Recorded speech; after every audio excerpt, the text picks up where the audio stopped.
The Craig Fahle Show on Deadline Detroit is made possible in part by Lynette's Shrimp House, located in Highland Park. It's Metro Detroit's premier destination, serving juicy fried shrimp, fish, and wings, alongside soul food sides and new additions to the menu, like turkey tacos and desserts. Located at 13548 Woodward in Highland Park, just north of the Davidson, Lynette's is open for takeaway, noon to 8 Tuesday and Thursday, noon to 10 p.m. Friday and Saturday, and noon to 5 p.m. on Sunday.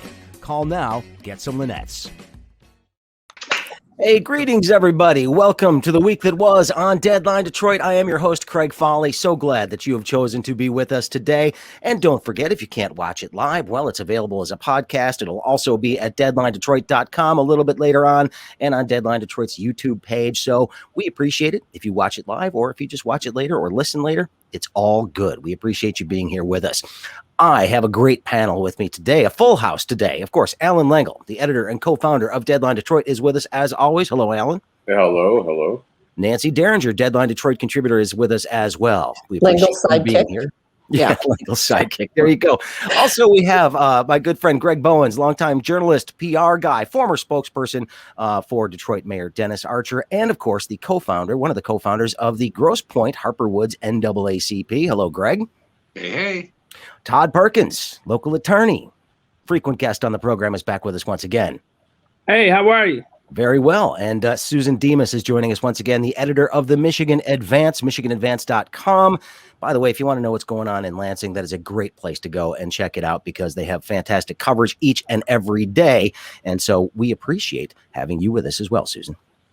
Thanks. All right. Can I say something before we get started? Because sure, it's Nancy. to me, 50% of this panel today is Grosse Pointers, and 2 of them are Black men.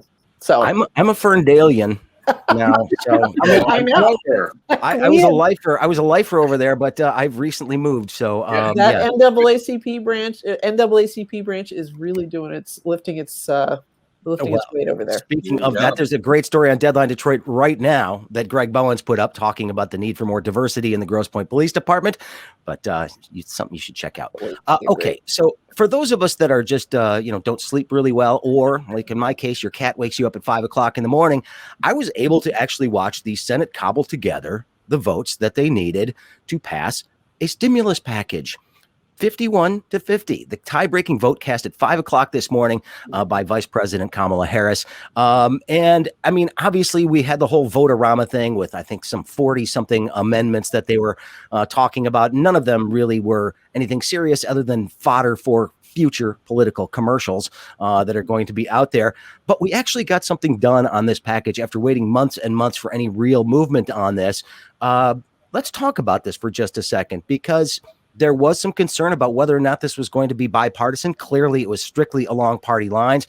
But does that matter at this point in time? And does anybody have any problem with any future repercussions of ramming this through in a budgetary thing, which didn't require the 60 votes?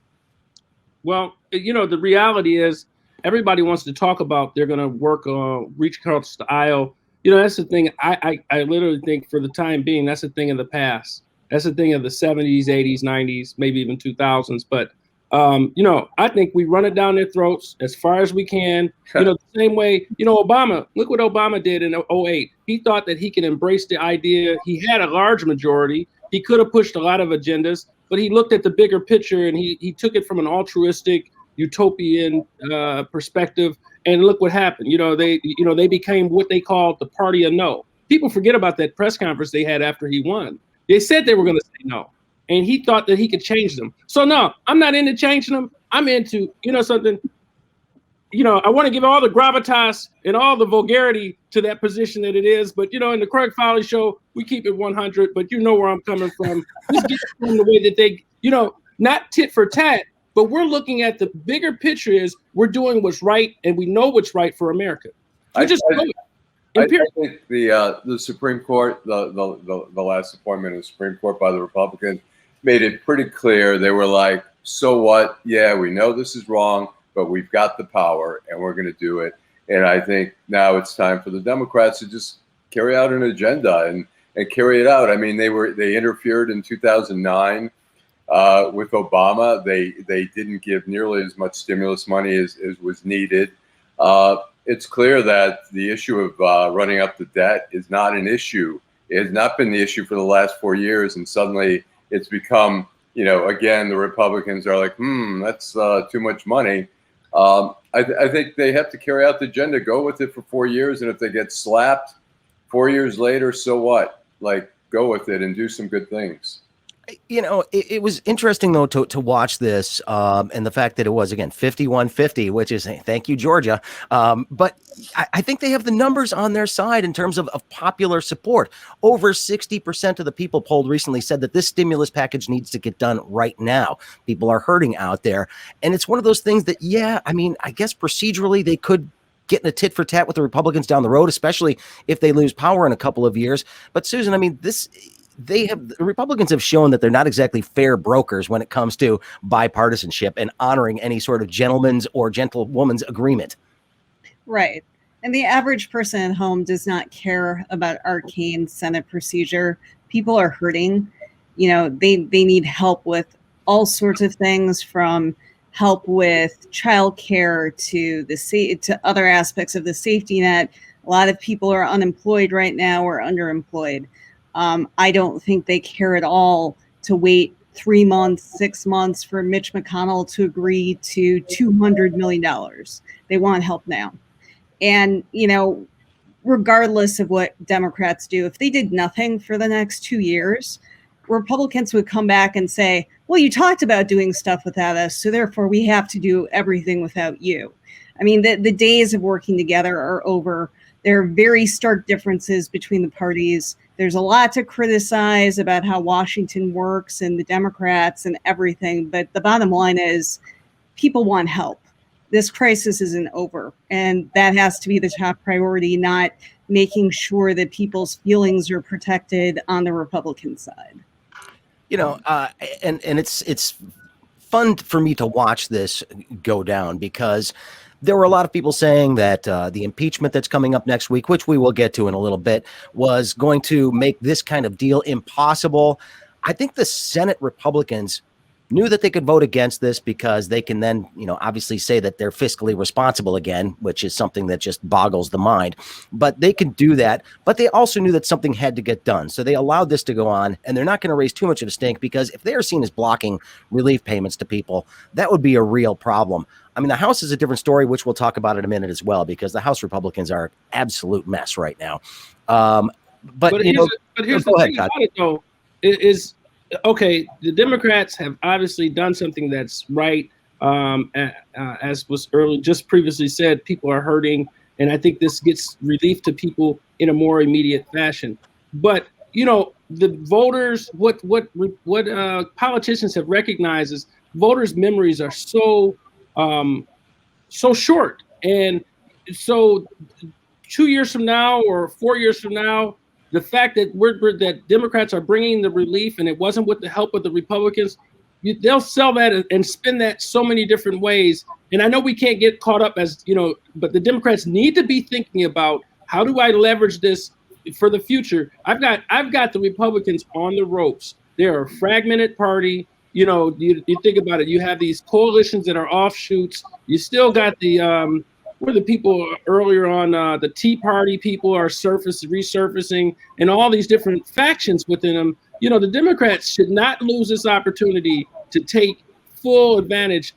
They can run up the score right now, and and look responsible doing it. Yes. And I think that's the key component of this. And here's the thing: they are open to altering this in some ways that might make it a little bit more economically palatable to the right. But like means testing some of the aid that's going to come, I don't have a problem with that. And Greg, it at least seems like they are willing to negotiate a little bit on the edges of this, but the whole package itself needed to get done, and they were not willing to compromise. That's a first for Democrats in a long time, in my opinion.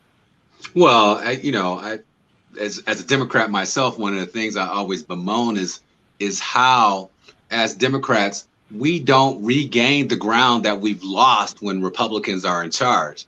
And that's because we're too busy trying to be nice and fair and all that stuff. We need to take a page from the Bushes and the Republicans and just go, hey, we have a mandate. We've got a one vote majority in the Senate that was given to us by the American people. And so that means we have a mandate, and we're going to ram through everything that we need to do, because that can change in a couple of years. And we saw that happen with former President Obama. But I got to tell you, man, that even though we're having these discussions and those debates are taking place, and as Susan pointed out, people need like real help. One of the things that I was surprised by is the level of rhetoric, heated rhetoric, has diminished significantly since 45 has got the boot. What do you mean, Craig? I don't think it's diminished. I think what we're watching, as far as some of the media channels, is diminished. It's still there. It's still there. You mean the rhetoric coming from the other side and the craziness and the National Lampoon type of? I mean, it's Ted Cruz. Bum. Right? Bum. He is unbelievable to me in terms of the rhetoric that he does. I mean, Trump talked about his mama. Trump talked about his daddy. Trump called his wife ugly, and he just rolled along with it.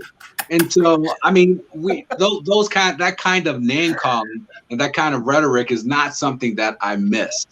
I'm really glad that we're moving along here. There is a sense of calm, though, at least.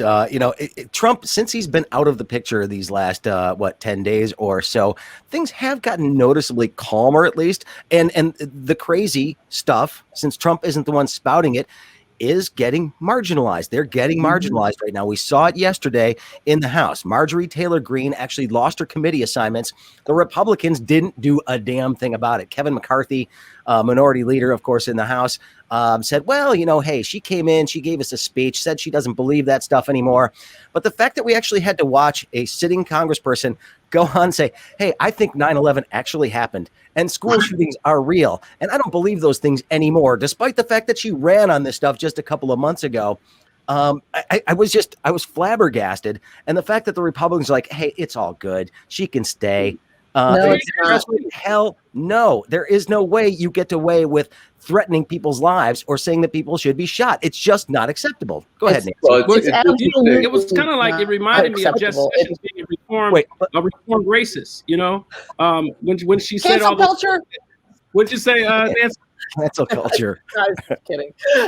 Well, let's let Nancy jump in, though, because we haven't heard from Nancy yet. Yeah, go ahead. I just want to say that it's that you talk about not pulling back on the throttle. That was a perfect example of when it should not be done. I mean, she's so far beyond the pale with her snotty ass mask that she wears, and her Trump one, and I'm being censored and all this. Excuse me, we're going to go into E territory now. Bullshit.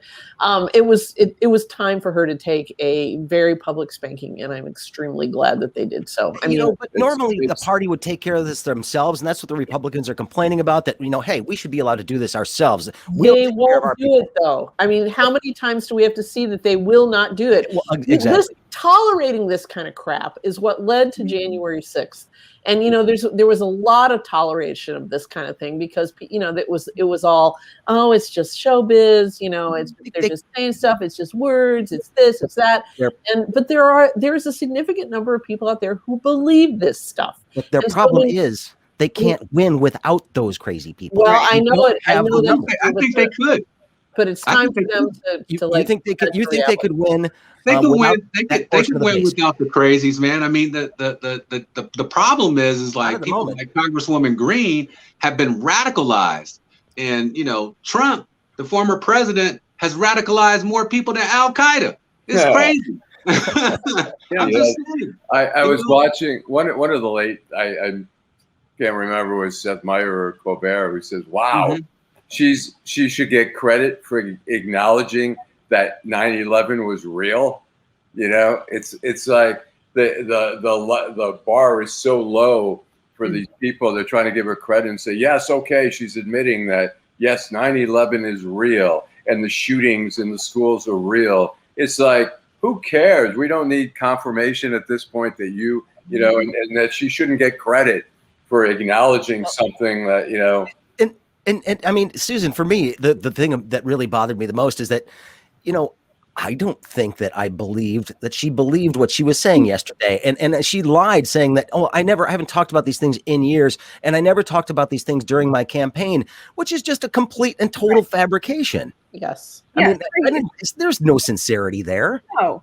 3 days ago, she was retweeting a nod to QAnon. I mean, she and her fellow Mean Girl Q Caucus, member Representative Lauren Boebert from Colorado, were tag teaming harassing someone who survived the Parkland shooting as a child, David Hogg. I mean, just if you look at the Twitter traffic and everything that they were posting just, days ago, I mean, as a mother, I can't believe that this is real sometimes. A lot of us live in absolute fear of something like that happening.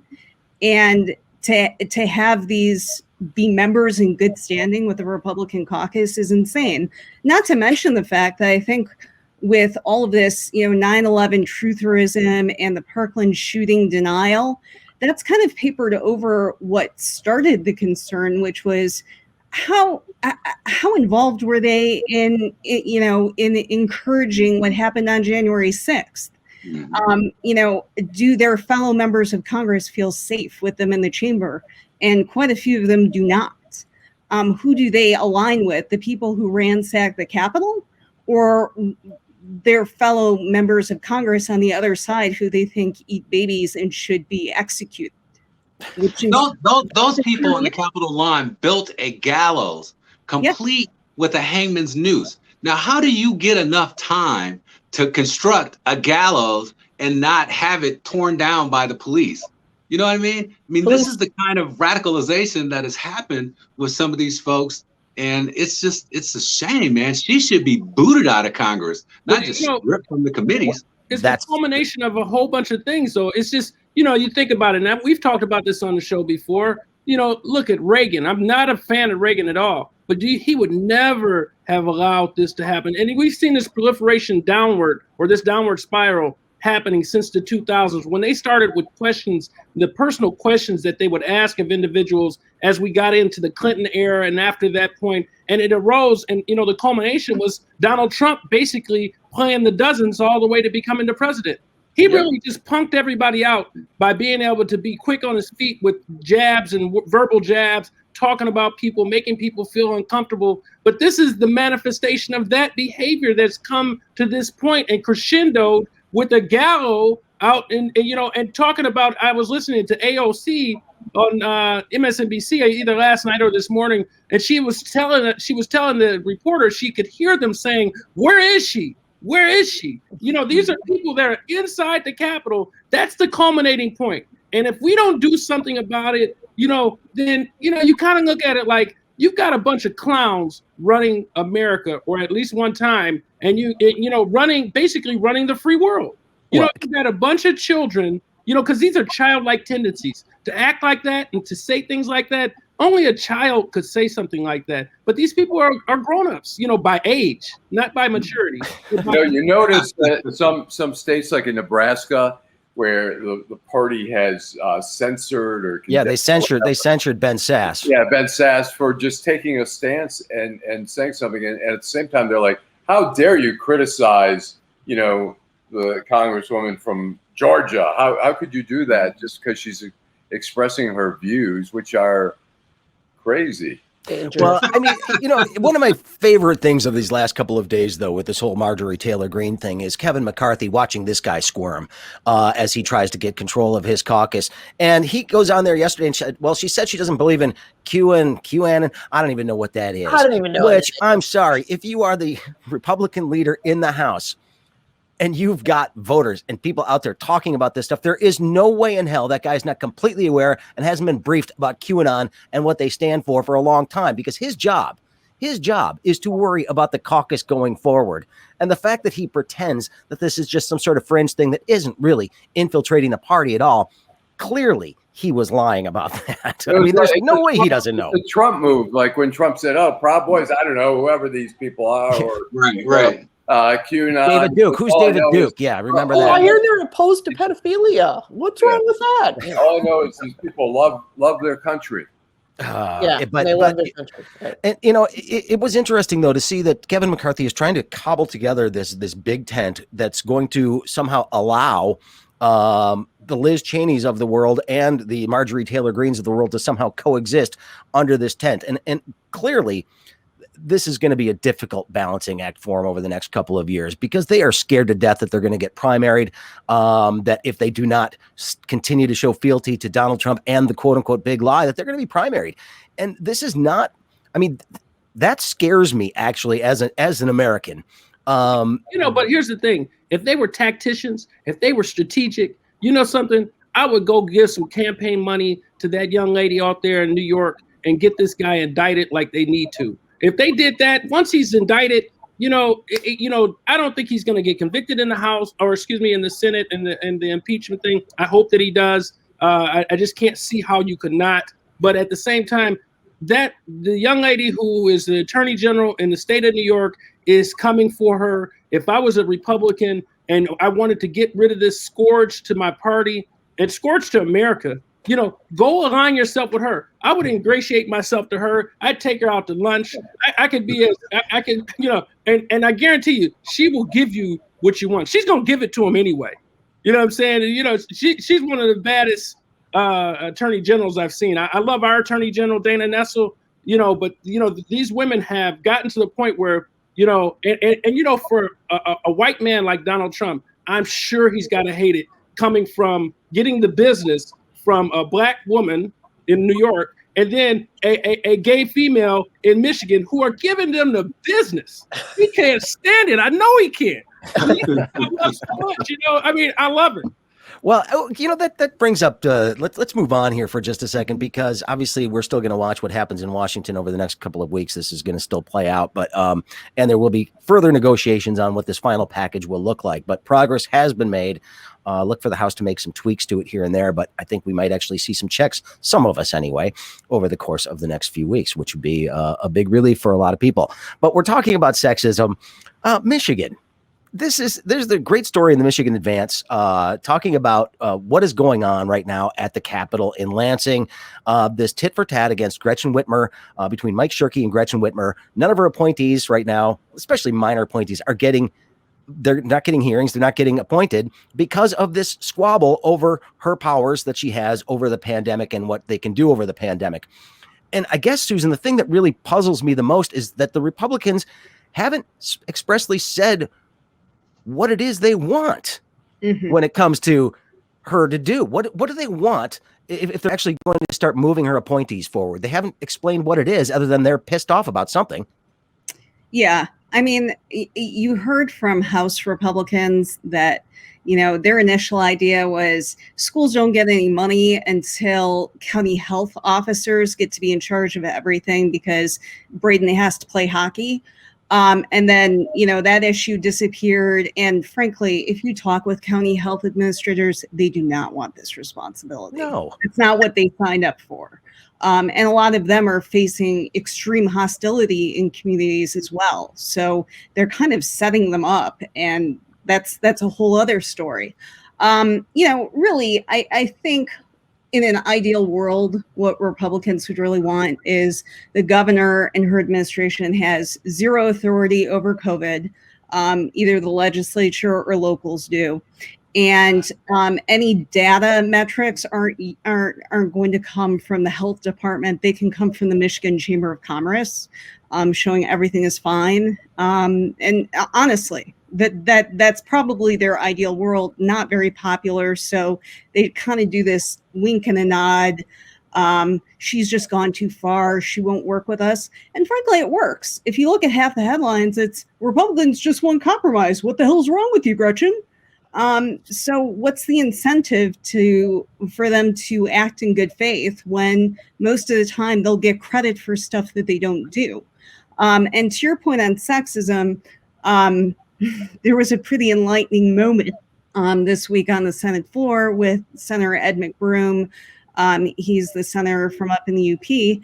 And he was kind of going through words in the thesaurus, and one of them was, the power of the legislature has been emasculated. Yeah, not a word you have to use, but a word that seems to say an awful lot.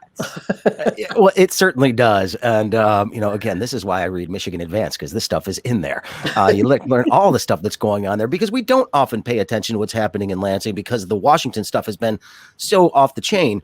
But really, we are in a position right now in Michigan where things are not getting done the way that they should. And it is very, very petty. This isn't about what's good for Michigan. This is about positioning somebody for a challenge to Gretchen Whitmer. This is about making her look as weak as possible, because all she's been doing so far is trying to curtail the coronavirus, doing a pretty darn good job when you look at the latest numbers compared to a lot of other states, and still remaining pretty popular. I mean, they can try to knock her as much as they want, but it's not easy to do. And she has shown herself to be a lot tougher, I think, than many of these people predicted she would be.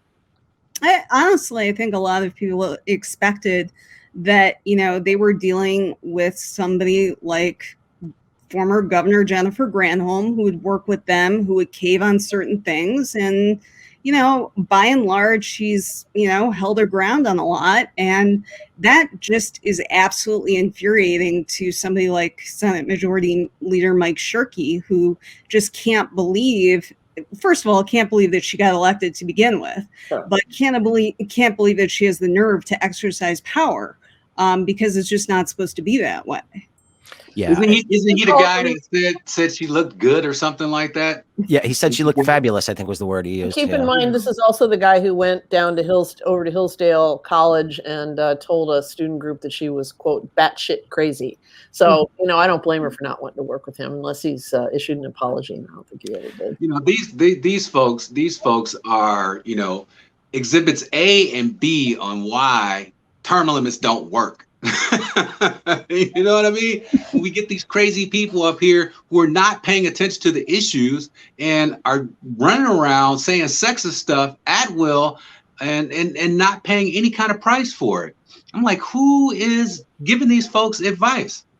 Well, I can't wait until the redistricting thing happens. I was going to say that's going to make a huge difference here in Michigan, I have a feeling, and at least bring some sort of balance back to the force in Lansing. Redistricting is going to change the look of that. You will not have this automatically built-in Republican majority in the state Senate, which is a big deal because right now they basically can do whatever they want. They can halt whatever they want. And I mean, as Susan, as somebody who covers this stuff and has covered it as long as you have, I mean, we really do not have a functioning state government at the moment in a lot of ways, especially in the legislative arena.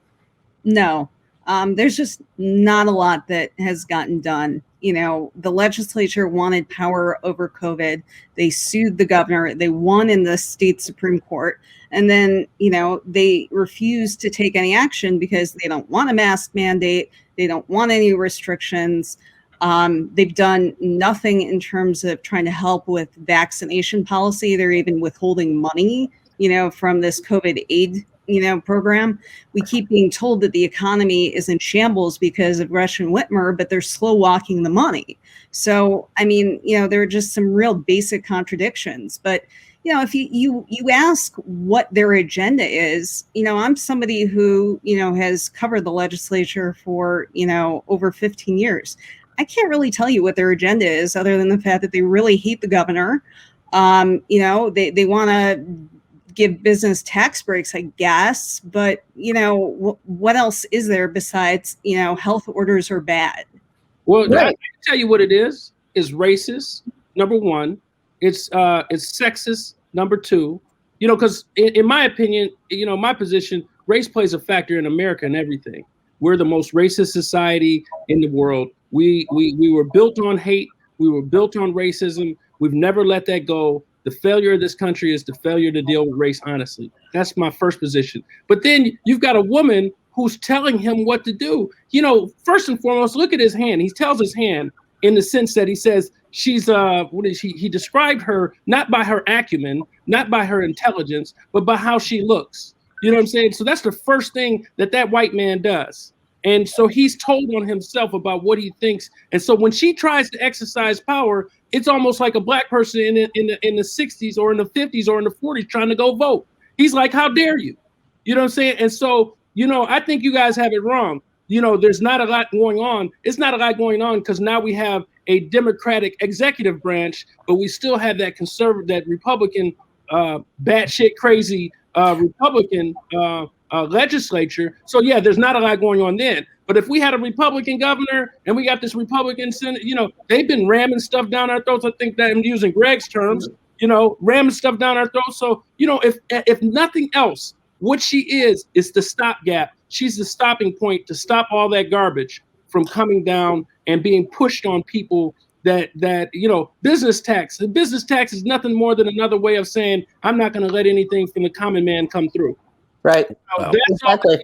Those buzzwords and all this euphemisms and different things like that. Let's call it what it is. It's a way to subvert, suppress, and oppress the common person, and first and foremost, the people of color.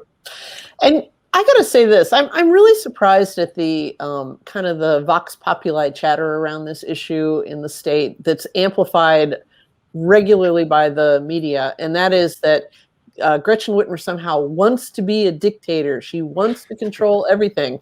It's like, don't you think she would rather be, running a more functional state that isn't in a pandemic? I mean, that working on the roads thing and this is the whole plot, Nancy. This was all part of the plan. It was part of the plot, but all Jocelyn part of the plan. Benson, I was just reading something about Jocelyn Benson yesterday in connection with this, probably the next thing we're going to talk about, which is the meltdown in the Michigan Republican Party. And it reminded me that one of her big campaign issues when she ran in 2018 was the 30-minute, no more than 30 minutes at the license branch. She hasn't hardly been able to pay any attention to that because the election is sucking all the air out of the room. And who is whipping that, that rabid horse down the track? It's the Michigan, the crazy wing of the Michigan Republican Party. They're still talking about that. They still think that the election was stolen, and it wasn't. It absolutely wasn't. They're holding oversight committee or Senate oversight committee hearings on this stuff. It's ridiculous. I heard another conspiracy theory, and it sounds reasonable. Donald Trump feels that the election was stolen because it hasn't come out that he did some things to cheat, and he felt that no matter what they did, that he should have won. So therefore, we must have, I say we because I'm a person who didn't obviously vote for him, but that we must have done something to cheat ourselves, because there's no way that they should have ever won. Not the fact that the popular vote, he wasn't going to win the popular vote this time, like he didn't win it last time. But again, that he did something to cheat, and it didn't work. So therefore, he's stuck in a position that they must have cheated. And they projection. Two cheating things I want to talk about here real quick. Better than us. Two cheating things I want to talk about here real quick. One, I love the fact that you now have Dana Nessel and Gretchen Whitmer and Jocelyn Benson all calling for the attorneys who brought the frivolous lawsuit to be disbarred in the state. It's about time somebody started to do that. So that's nice to see. We'll see whether it goes anywhere, but I'm surprised it hasn't happened in more locations at this point. And the other one is that Smartmatic has now sued Fox News, the voting company, following suit after Dominion did the same thing for like $2 billion, which is a huge, huge suit. I think they have a case. We talked about this like a month and a half, 2 months ago. I said, Dominion is going to have a big case. Now Smartmatic, their company names are in the toilet because 30% of the population thinks they somehow are owned by Hugo Chavez or rigged the machines. Their businesses have been damaged. I think there's a real case. Now, I'm not the attorney here. Todd. Oh, go ahead, Allan.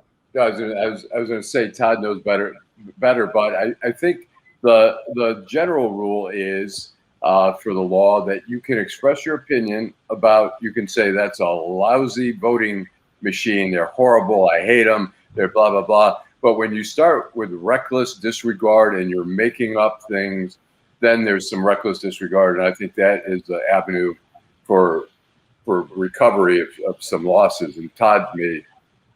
Well, I mean, clearly, they're going to establish one, you've seen in every lawsuit that they just there's no articulable basis after you look beyond what they're saying. And, do they have any support for what they're saying other than, I can tell you it's green cheese on the moon. But I mean, and because I can't go to the moon and grab out and find green cheese or prove that it's not, they want to say that, my position is supported by the fact that you can't disprove this. But most of the things they have disproven. I mean, and it's not, it's so bad that these cases, not a one case, not one was successful.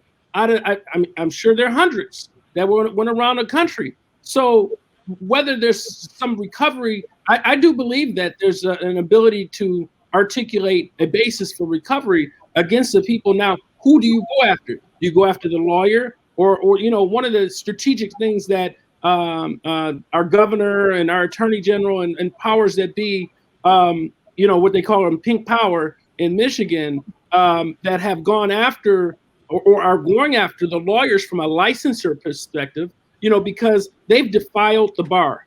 They have done things that just, there's a certain air of, and that's saying something. Lawyer jokes, can't get by without the lawyer jokes. If there's anybody a journalist can make fun of, it's an attorney, because we're the only people that are held in lower regard than you guys are. So right, but I love it in the trough, right? That's right. So, that's the way, and I like the strategicness or the strategy of the of our powers in the state of Michigan, how they're attacking this, not letting up, running it down their throats. We can't forget this. Remember the Alamo, we can never forget this stuff, because if we do, they'll play like it never happened, right? Or like it was just it was a one-day event. Go ahead, Greg. Go ahead. And I think they need to take it even further, from the AG's office down to the local prosecutors, and start digging into some of these falsified affidavits that people, flooded our court system with. You mean the affidavits? Yeah. Yeah. Go ahead, Greg. Right. I mean, but I'm just saying, some of these folks have blatantly lied. And an affidavit is supposed to be a document, about truth. Yeah. And so I don't think that they should be able to get away with that. I think, maybe we will see some prosecutions on that level. I would love to see that, because, you can't just have a bunch of Karens running around claiming that they saw things in Detroit when they didn't, and just, saying, hey, I can get away with this, so guess what I'm going to do in 2022? There has to be a penalty. What's the use of it being a legally binding document if you just have people blatantly lying?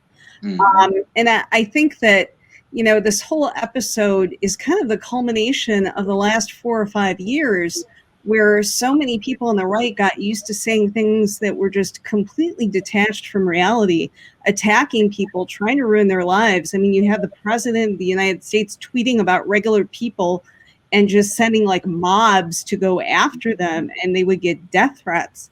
And finally, there's like a little accountability, because as Mitt Romney said, corporations are people, my friends. So Dominion and other companies, have real cases here.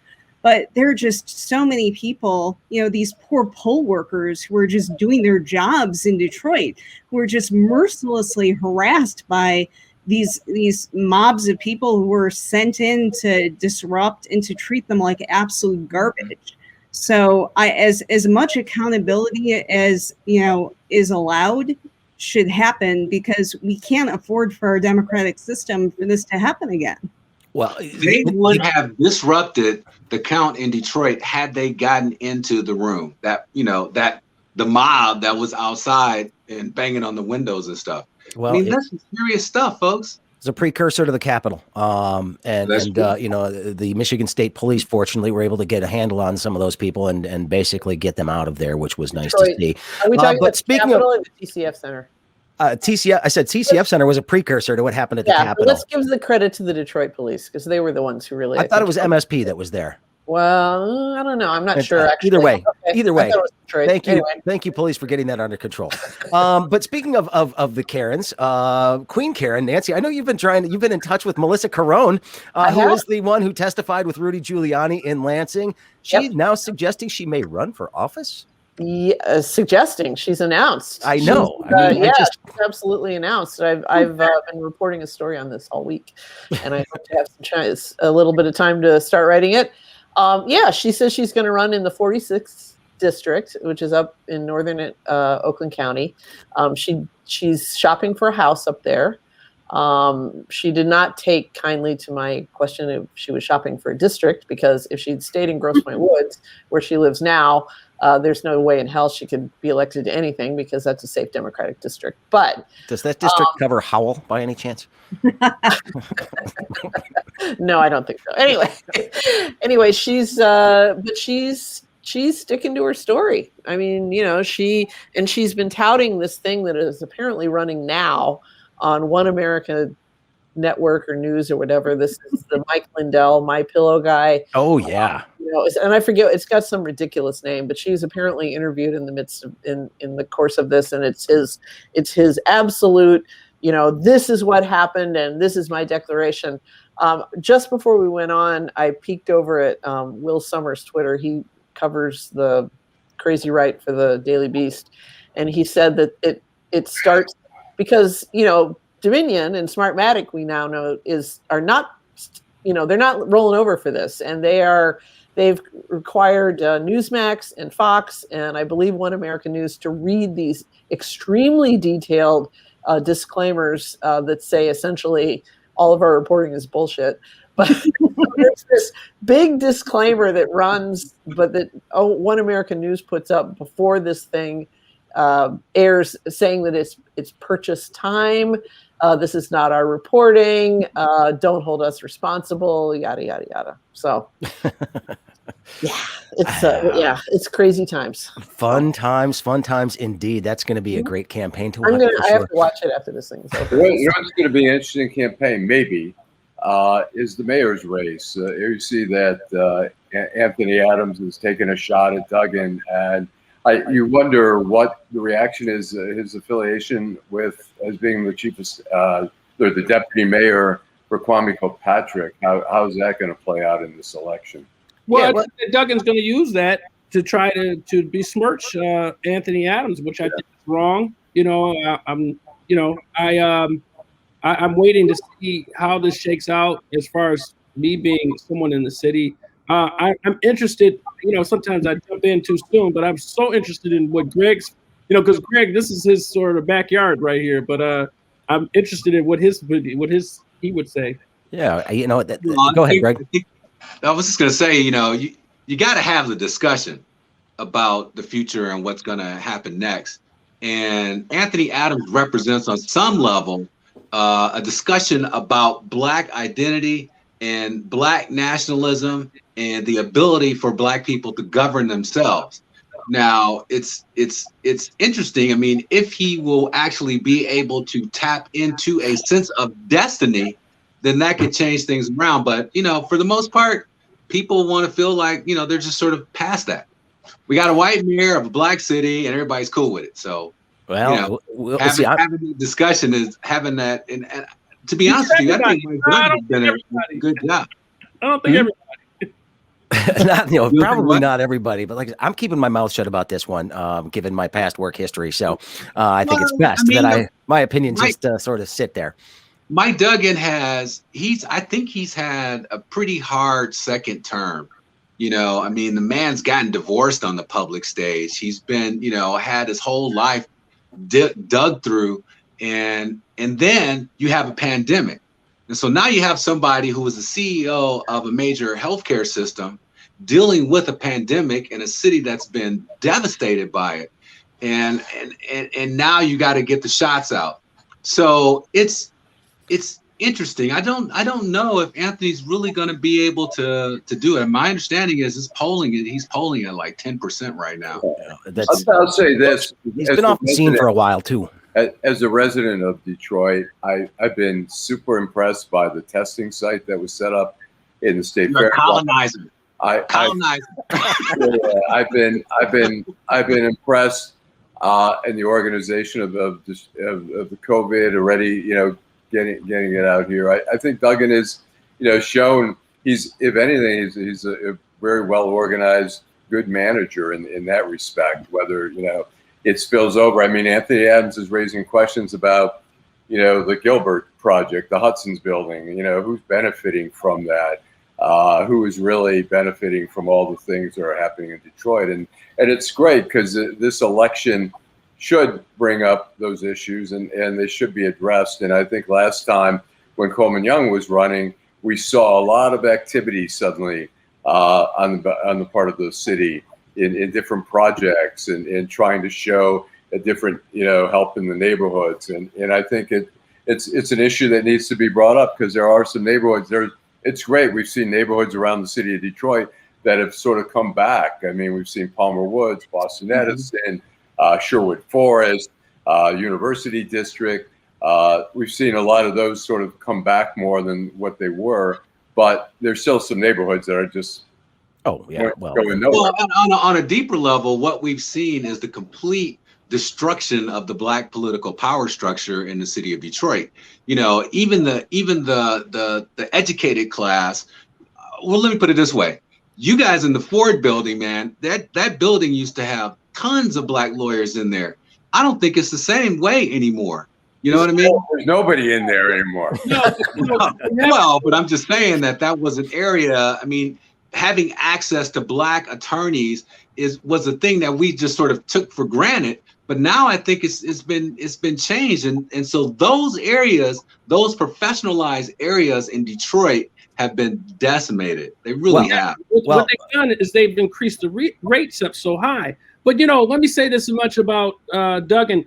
He is, I think, with his experience and the medical background and his medical experience, has allowed him to be a forerunner in this COVID release or COVID information, the dissemination of information, and now with the providing the vaccine. You see the signs at the age limit. So I think that we are ahead of most any city in the country the way he's done it. But on another level, you see the decimation of Black power that's come along with Duggan coming in here. But no one wants to talk about how Duggan has really not ingratiated himself to Black professionals, Black contractors, and things of those individuals who have not been able to be at the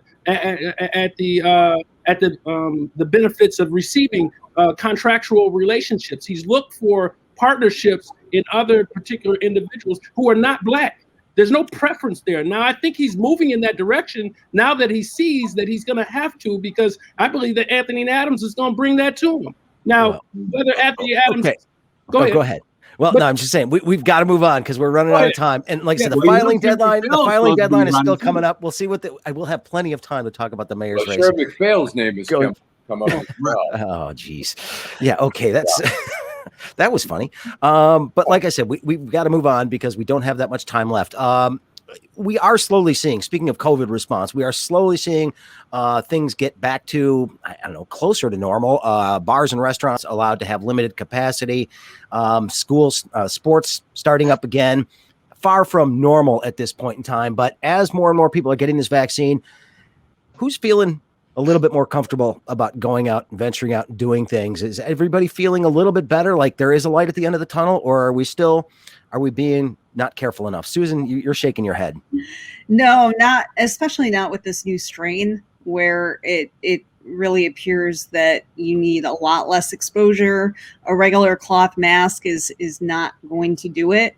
So, I'm still team bunker here as much as I can. And I don't know if I'm alone in that, but that's just my comfort level until my family gets vaccinated. Nancy? Yeah, I kind of feel the same way. I know that Allan did you get your second shot? Yes, Wednesday. Okay, so Allan's been double vaccinated.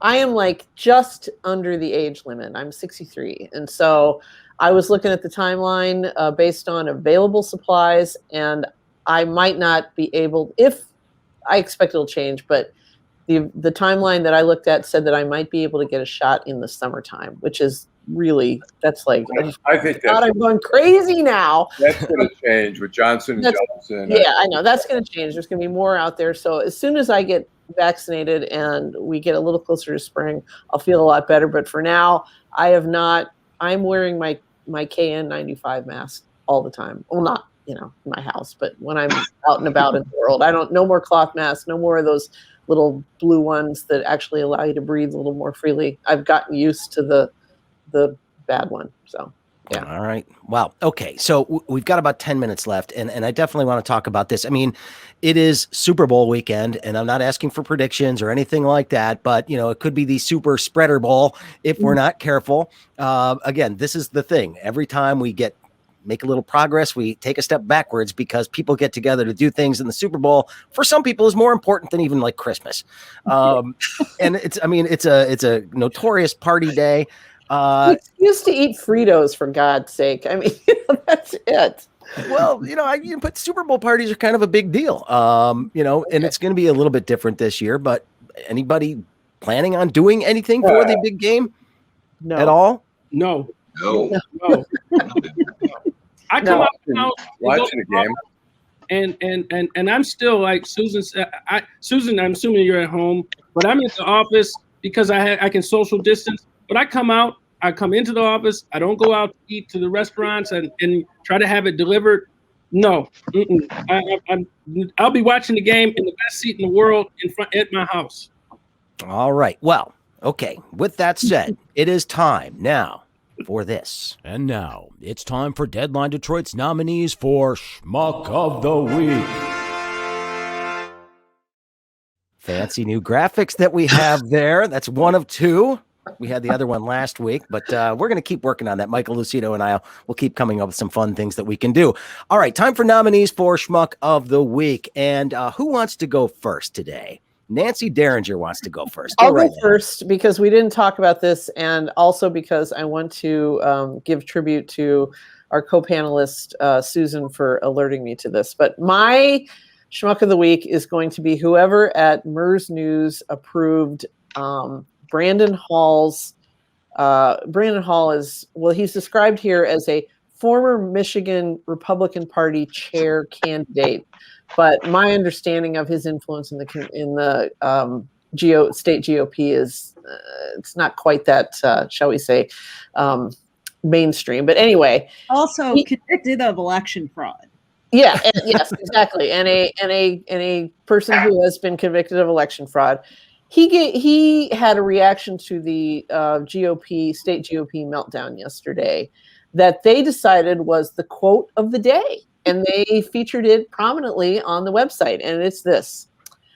This stunt by Laura Cox is just like the desperate girlfriend who claims she's pregnant when she's about to be dumped. Oh. Yeah. Okay. Now, we do need to give some context to this because that's why I put a little extra time because I thought you might have like Ron Weiser and the Cox situation there. Give us a little context as to what this kerfuffle is about right now. Well, it's 2 days at 48 hours before the state Republican Party convention. Laura Cox drops this bombshell. She's the current chairman of the party. Ron Weiser is standing on deck to take over because he's apparently the only candidate, around. And she reveals that she accuses Ron Weiser of paying this guy in which township is it, Susan? Shelby Township. Shelby Township, Macomb County, of course. In Macomb County, $200,000 to step out of the 2018 Secretary of State race because Weiser wanted a woman on the on the ticket in one of these top races. And what was his name? Stan Grott or Grote? Stan Grott. Oh, I don't know. Okay, right.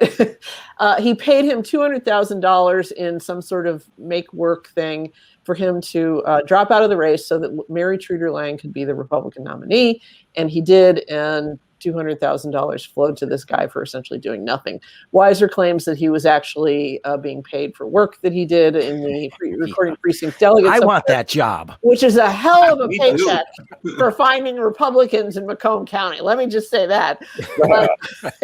Anyway, and then there's also, apparently there was Scott Hagerstrom was claimed to have been paid $81,000 to do the same thing. He's one of the lawyers who might get disbarred.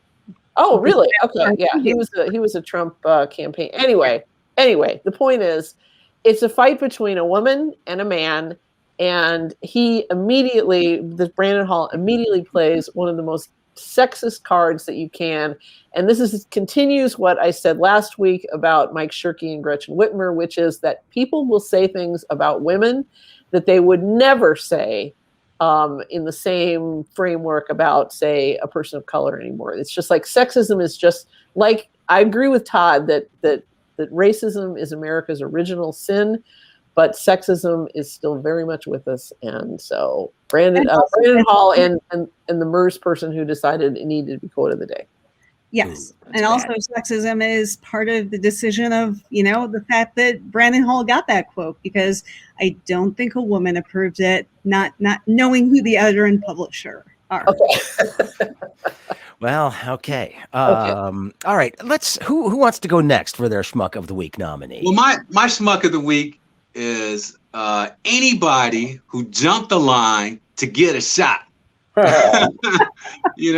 I mean, I'd like to be able to really blame the hospital systems or the people that are distributing this vaccine for not planning things out in a fashion that doesn't put the dose at risk if somebody doesn't show up. That's been the excuse. So it's like I've been seeing all these people on my timeline who aren't doctors, who aren't nurses, who aren't teachers, who aren't, I could just run down the list, and they're getting the shot. Right place, right time. Hey, this is going to expire if we don't get rid of it today. We've got this many left over. Come on in. I mean, well, yeah, but you know what? There are so many people that are in need. All you got to do is go around the block and tour in the neighborhood. There are plenty of folks who fit into the category that need that shot, as opposed to you calling your godson or your nephew or your buddy from college to come on in and get a free shot. all right, that's a pretty good one. I like that because we have seen a lot of that. All right, I'll go next because Todd says he's got a good one, so we're going to let him go last today. But mine is a woman named Jenny Cudd, C-U-D-D. Jenny Cudd, of course, a nice woman from Texas, was involved in the Capitol insurrection and has been charged for trespassing and all this good stuff, which is what happens when you violate the law in that regard and participate in an insurrection. She had the gall to actually ask her judge that's overseeing her case to allow her to travel to Mexico on vacation because, well, I prepaid. I'm going to lose my money. Non-refundable. And I'm thinking to myself, you know what? You should have thought of that before you broke into the freaking Capitol. You don't get to go on vacation to Mexico. Typically, when you break the law and you go to Mexico, it's because you're fleeing justice. They call that a flight risk.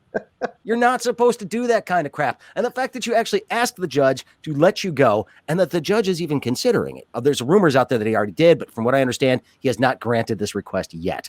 But still, the fact that you had the nerve to ask is the ultimate in Karen privilege.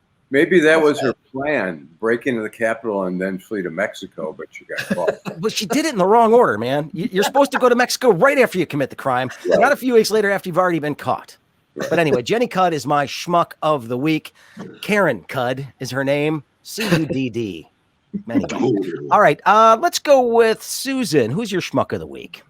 I'm going to have to piggyback off of Nancy and go with Ron Weiser. I know it's an obvious choice, but if you take a look at the emails, which everybody has been very judicious about because, I mean, they're really weird stuff. It's like personal stuff. There's a woman in a bikini, but, He apparently doesn't know how email works because he keeps accidentally forwarding all this stuff to the board of trustees at the University of Michigan. And this is a very powerful man, like a multi-millionaire, former ambassador to Slovakia, and has been, the chair of the Michigan Republican Party like 80 times, and, yet still can't figure out the email machine.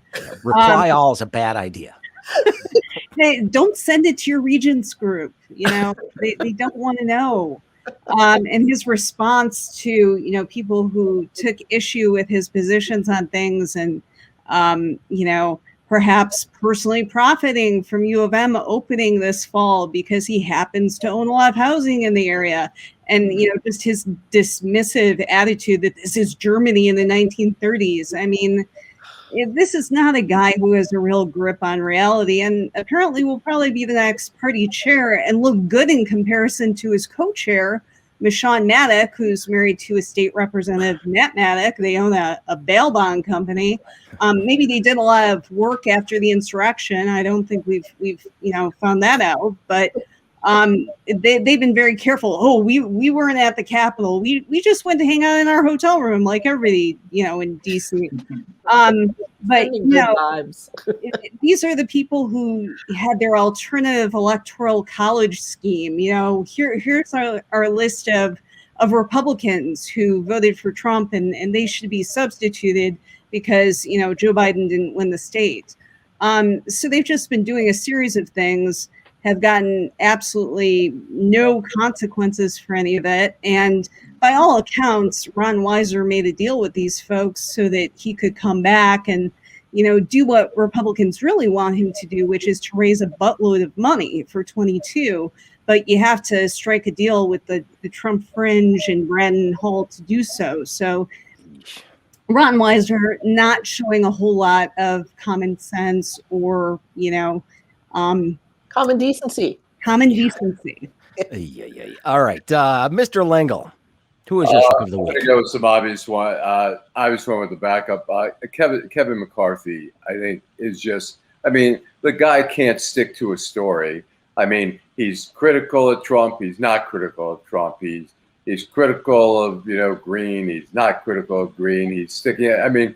He's only, the upside, if you're a Democrat, is that he's leading the party down the wrong road, and he's sort of a leftover from a stooge from the Trump era. And the same thing with Jim Jordan, who just drives me crazy that he just is so aggressive in his arguments and so assertive and so sure of himself. And he's just another Trump stooge. So yeah, well, and here's the funny thing. You remember when the Freedom Caucus seemed extreme?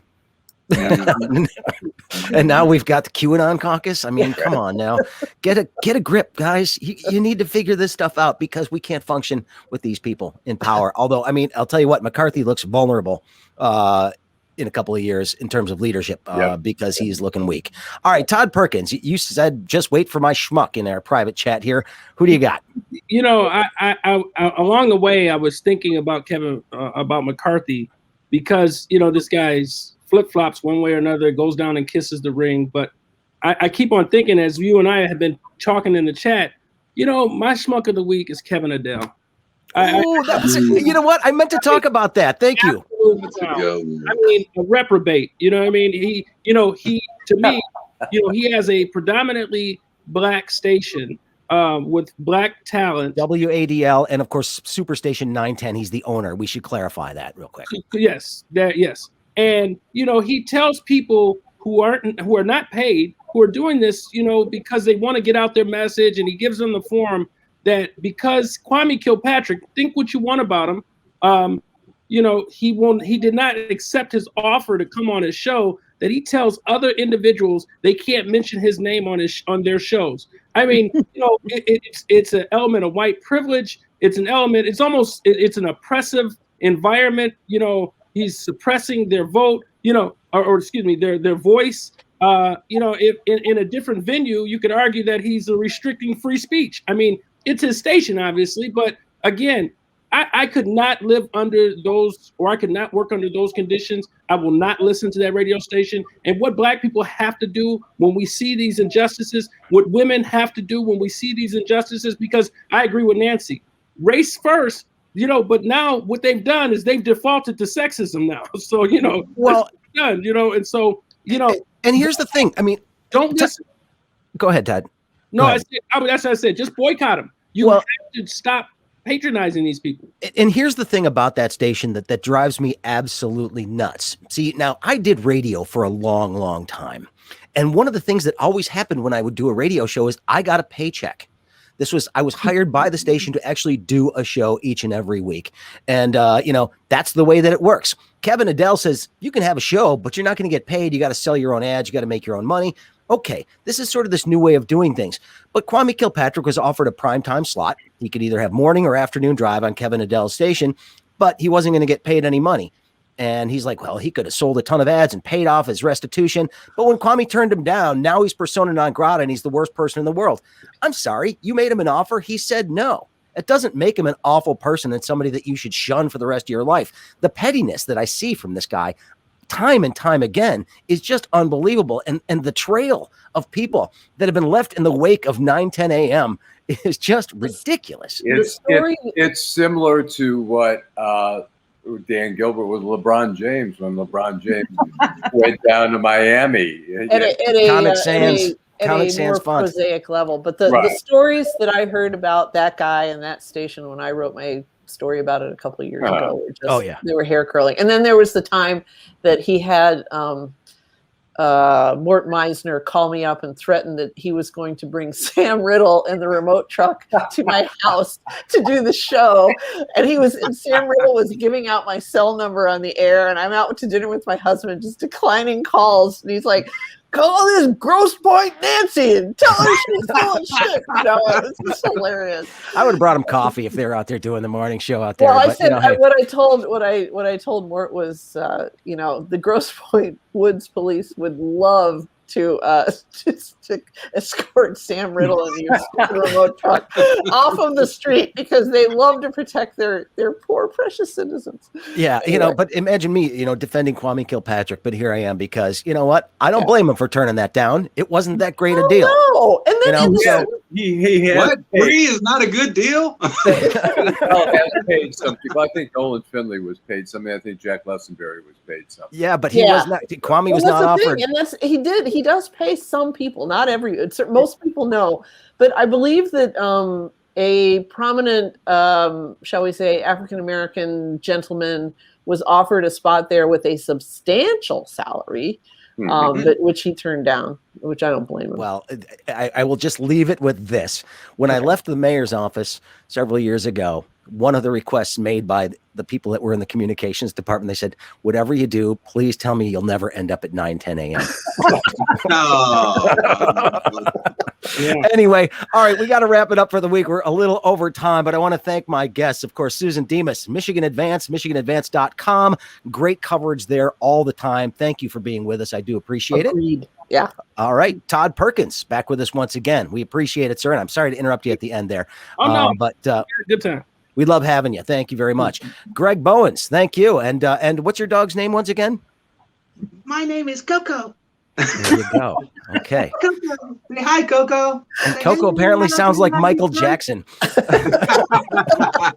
And thanks as well to Nancy Derringer. And don't forget, she writes the 313 newsletter out of Deadline Detroit each and every week. It comes out on Wednesdays. It's worth reading. Just sign up for it. It's free. You get it in your email, and it'll get you updated on all the things that we're covering at Deadline Detroit. Allan Lengel, thank you as well for being here. Appreciate it very much. Again, deadlinedetroit.com for all your news needs. Don't forget, become a member at Deadline Detroit. Just $3 a month. You might even win a prize. People do win prizes, and that's kind of cool. But most importantly, great news coverage each and every day at deadlinedetroit.com. deadlinedetroit.com/membership. Become a member.